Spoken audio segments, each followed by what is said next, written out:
This is Sheilla Shrock, and I'm the author of a brand new book. This book is called All I Ever Wanted to Be Was a Nurse. Hopefully you can see that.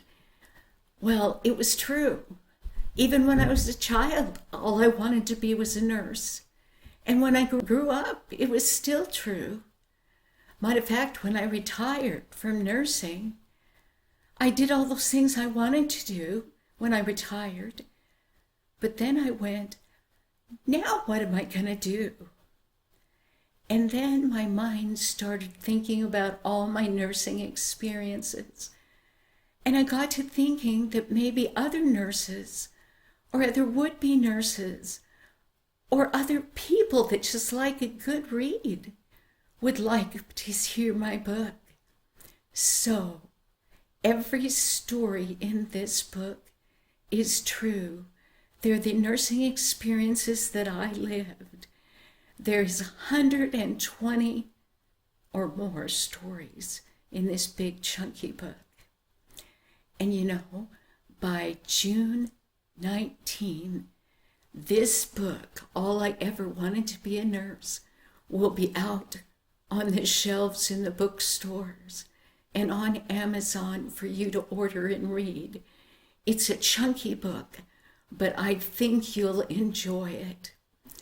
You know, I wanted to share a little bit out of the book so that you might kind of know what the book was like.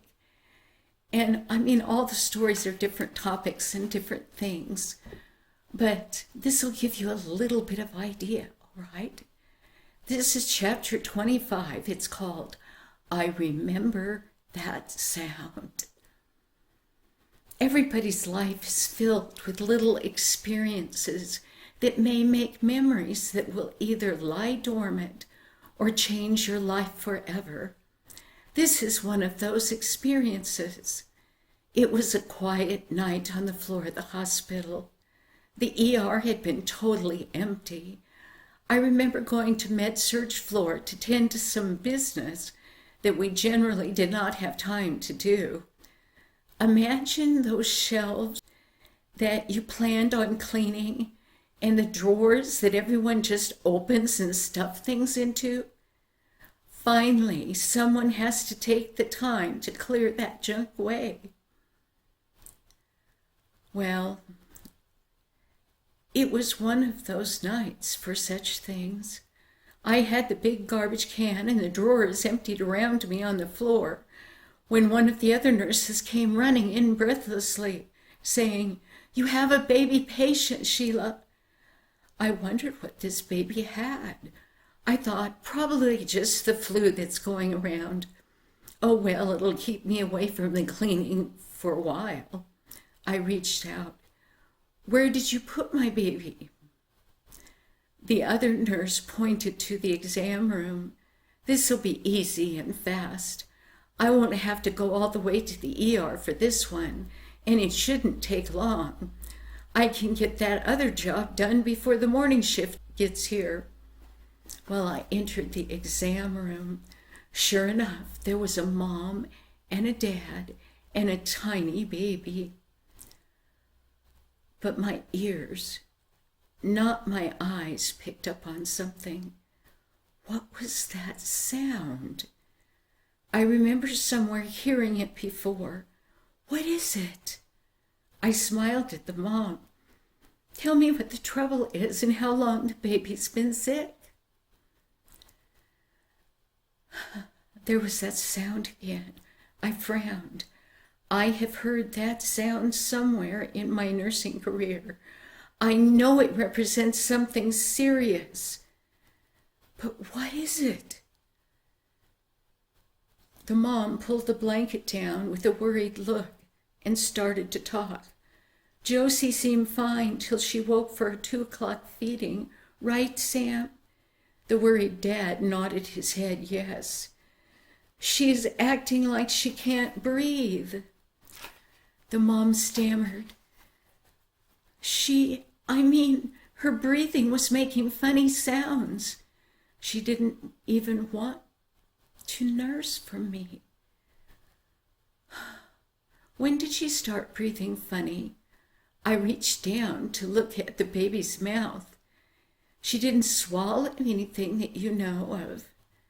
There weren't any small toys in the crib with her, were there?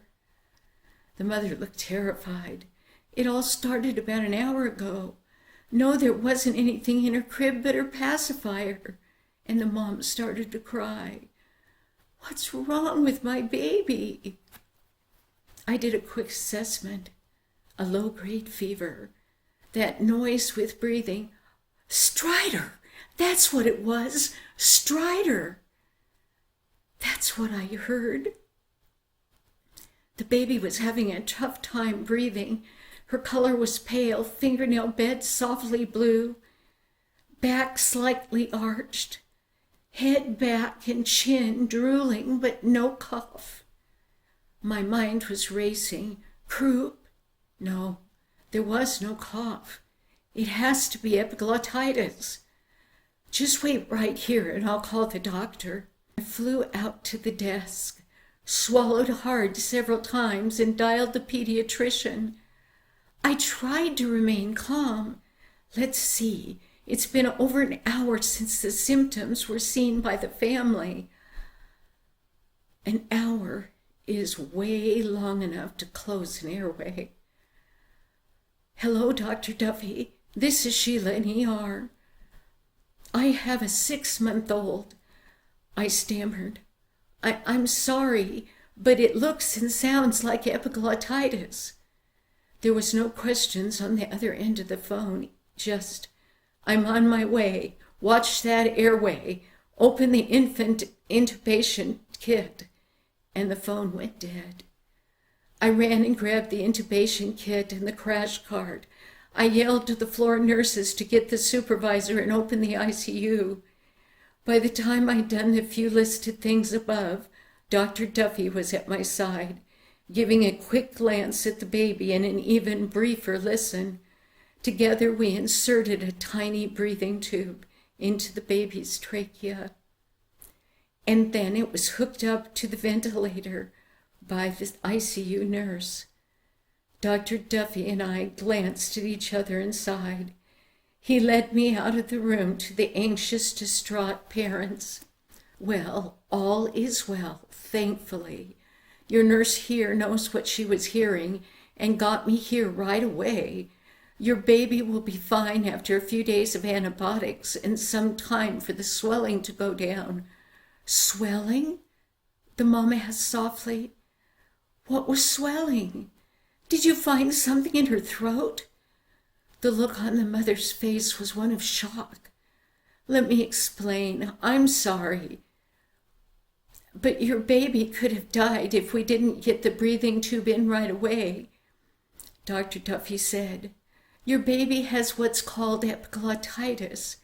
It's where the epiglottis, that little trap door in the throat that everyone has that opens for breathing and closes when you swallow, swells due to bacteria. The little door will close off the airway to air, and it could be fatal. But the good thing is you got her here in time, and there was someone who recognized the sound of stridor and didn't mess with telling me a long story. Nurses are not supposed to diagnose, but all I needed to know was that with her expertise and knowledge, she knew it might have been epiglottitis. And I jumped into my pants and got here. I looked down, thankful that I had finally recognized what that sound could mean. Dr. Duffy gave me a gentle pat on the shoulder and whispered, good call. Baby Joycey recovered quickly, and she's probably as a mother herself now. Knowledge and those little things that stick in your mind for future use, like the sound of stridor without a cough, means only one thing. I thank God that a tiny bit of knowledge had stuck in my brain and pushed me to wonder about the sound on that one quiet night. Thank you. I do hope you'll go and look at my book. Bye-bye now.